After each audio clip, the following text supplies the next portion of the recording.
বাংলাদেশের এই গণভোট জাতীয় নির্বাচন নিয়ে যে সংকট আসে, দোষারোপের যে রাজনীতি আসে, আসুন সবাই মিলে আইনি সুরতকে হা বলি, সবাই মিলে গণভোটকে হা বলি।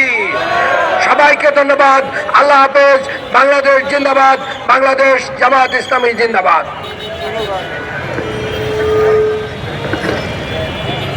সম্মানিত উপস্থিতি, আপনারা জানেন যে 2000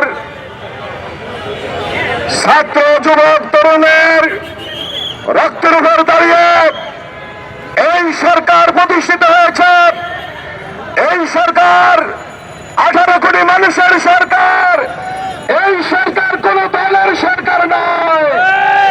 সারা বাংলাদেশে আমরা লক্ষ্য করছি, যখন সারা বাংলাদেশ জনগণ মুখী আছে নির্বাচনের জন্য, সেই ক্ষেত্রে একটি লেভেল প্লেইং ফিল্ড আজকে কত প্রয়োজন, গতকালকে সেপ্টেম্বরের ঘটনায় জনগণের কাছে স্পষ্ট হয়েছে।